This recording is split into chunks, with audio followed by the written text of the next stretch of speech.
নমস্কাৰ বন্ধু বান্ধৱীসকল, সকলোৰে ভালনে? ভিডিঅ'টো কি হ'বলৈ গৈ আছে মই এতিয়ালৈকে একো গম নাপাওঁ, আপোনালোকে চাই থাকিব। কিন্তু ডেইলি ব্লগ দিব চেষ্টা কৰি আছোঁ, সেইটো কাৰণে আপোনালোকৰ লগত শ্বেয়াৰ কৰি যাম। আপোনালোকে চাই ভাল পাব বুলি আশা কৰিলোঁ। যদি ভাল পায় তেনেহ'লে লাইক কৰিব, শ্বেয়াৰ কৰিব আৰু কমেণ্ট কৰিব।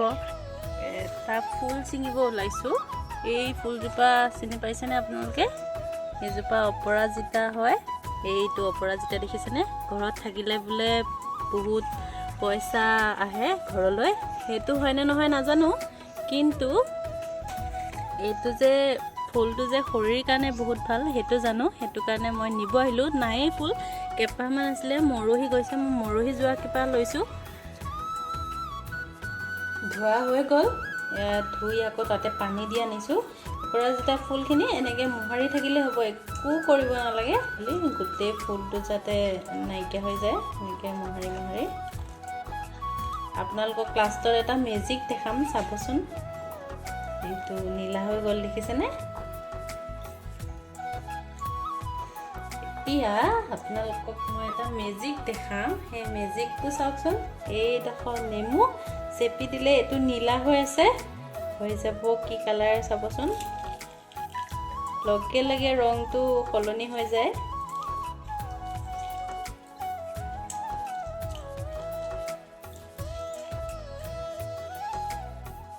চাওকচোন কি হৈ গ'ল, দেখিছেনে? নীলাৰ পৰা লগে লগে বেঙুনীয়া হৈ গ'ল। এখন চেকনিৰ সহায়েৰে চেকি ল'লোঁ। কালাৰটো ইমান ধুনীয়া আহিছে। এতিয়া মই আইচ দি দিছোঁ। যোনবিলাকৰ ঘৰত আইচটো প্ৰস্তুত কৰা নাযায়, আপোনালোকে আইচ নিদিয়াকৈও খাব পাৰে। এইটো চাওকচোন ইমান ধুনীয়া কালাৰ আহিছে। এবাৰ খাবচোন যদি খাই পোৱা নাই। গৰমত যিহেতু চুলিখিনি ঘামি থাকে, সেইটো কাৰণে ভাবিলোঁ কিবা এটা সানো। চুলিখিনিত বহুত সৰে, চুলি মাজে মাজে সানি থাকিব লাগে।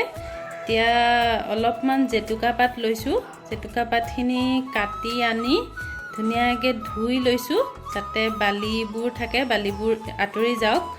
তেনেকৈ ধুই লৈছোঁ। তাৰপিছত লৈছোঁ জবাব ফুল আনিলোঁ 3 পাহ, বেছিকৈ নাপালোঁ, 5 পাহমান দিলে ভাল হয়। জবাব ফুলৰ কুমলীয়া পাত লৈছোঁ। কুমলীয়া পাতটোৱে চুলিখিনি বিজল কৰে। আৰু লৈছোঁ নয়নতৰা ফুল বগাটো, এইটো বগা আৰু এইটো গুলপীয়া। বগা আৰু গুলপীয়াটো লৈছোঁ। তাৰপিছত নয়নতৰা ফুলৰ পাতটো লৈছোঁ। এয়া পাত লৈছোঁ কেইটামান, ইমানখিনিমান লৈছোঁ। মানে কমাই ল'ব পাৰে, মই বেছিকৈ লৈছোঁ অলপ, ভাল হয় নয়নতৰা ফুলটো। কল লৈছোঁ 2টা আৰু লৈছোঁ অলপমান দৈটো অলপমান মই চেকি লৈছোঁ। অলপমান সীতাটো দিব লাগে দৈটো। এল'ভেৰা পাত 2টা লৈছোঁ। এল'ভেৰা পাতটো বাকলিটো গুচাই মাজৰখিনি উলিয়াই ল'ম। আৰু লৈছোঁ ভিটামিন ই কেপচুল 2টা। এইখিনি এতিয়া গোটেইখিনি পিচি ল'ম। এল'ভেৰা পাতখিনি উলিয়াই ল'ম কাটি। এল'ভেৰা পাতটো কাটি পেলাই এই পিছত অলপ সময় কাটি থোৱাৰ পিছত অলপমান হালধীয়াকৈ ওলাই যায়, সেইখিনি কাটি পেলাব। অলপমান কাটি দিব এনেকৈ, সেইখিনি পেলাই দিব। তাৰপিছত আগটো অলপমান কাটি দিব। এতিয়া ছাইডটো এনেকৈ কাটি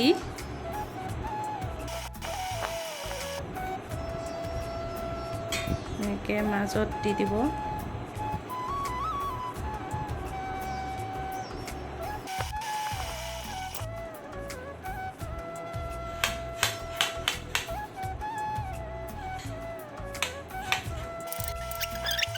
এল'ভেৰা পাতখিনি গুচাই হৈ গ'ল।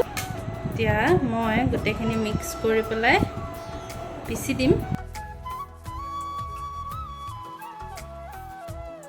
এই পেষ্টটো পিচি হৈ গ'ল, আধা পিচিলোঁ মই, বাকীখিনি পিচিব আছে। এই পেষ্টটো আপোনালোকে লগাই চাবচোন। 15 দিনৰ মূৰে এবাৰ হ'লেও লগাব। 15 দিনৰ মূৰত আপোনালোকে বহুত ভাল ৰিজাল্ট পাব। মই লগাওঁ 15 দিনৰ মূৰত, বহুত ভাল ৰিজাল্ট পাইছোঁ চুলিৰ কাৰণে। সৰাটো বেছি কমি যায় আৰু ডেণ্ড্ৰফৰ কাৰণেও বহুত ভাল হয়। চুলি দীঘল হোৱাত সহায় কৰে। পৰিছে শুন, বৰষুণ পৰিছেনে? কি কৰিছা? লাজ পালা?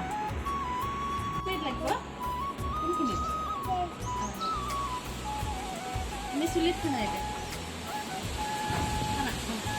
নাখাওঁ নাই, হৈ যাব দিয়া। চুলি খোপা